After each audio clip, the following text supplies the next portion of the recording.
Hi, my name is Joun, And my name is Sophia Kaplan.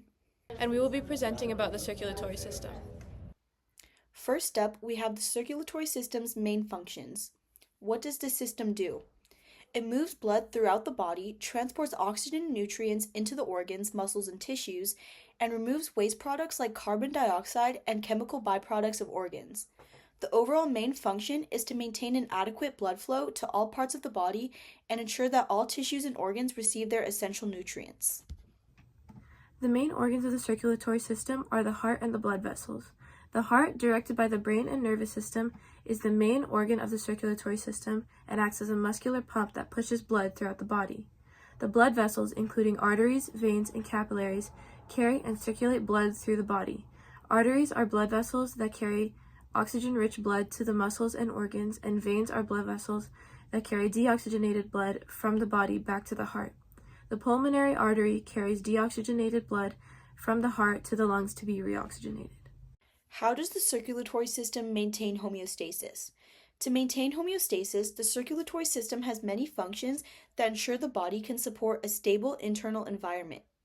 It accomplishes this by moving blood throughout the body to deliver nutrients, regulating body temperature by distributing heat throughout the body, and redirecting blood flow to skin to relieve excess heat.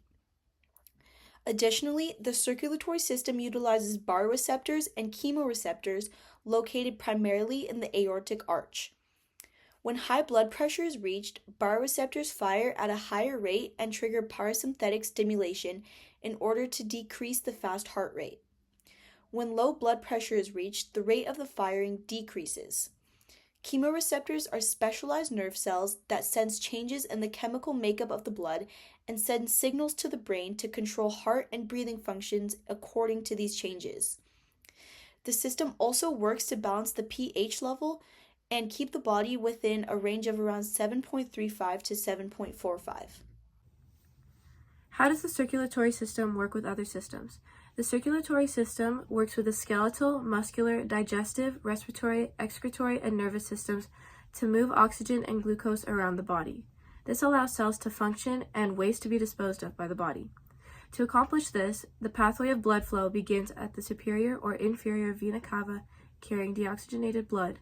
Then the blood flows into the right atrium, into the tricuspid valve, then into the right ventricle.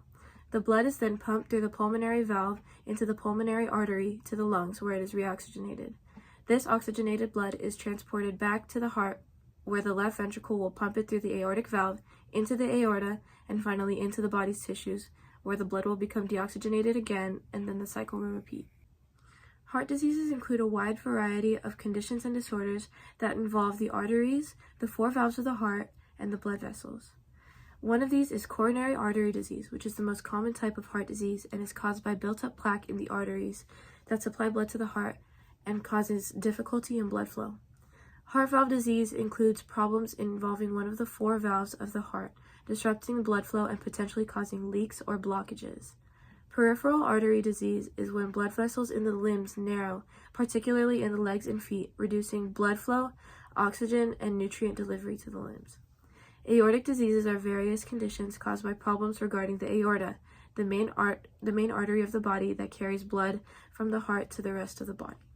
Finally, a stroke occurs when blood supply to the brain is reduced or disrupted, leading to brain damage and potentially death. One of the two main types of strokes, ischemic stroke, is caused by a blocked artery in the brain interfering with blood flow. The other most common type of stroke, a hemorrhagic stroke, is caused by a leaking or burst blood vessel in the brain.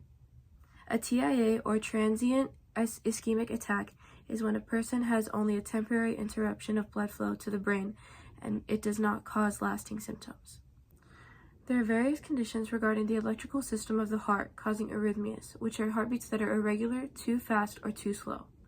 To treat arrhythmias, doctors implant a pacemaker, which is a medical device that corrects or regulates heartbeats by sending electrical signals into the heart.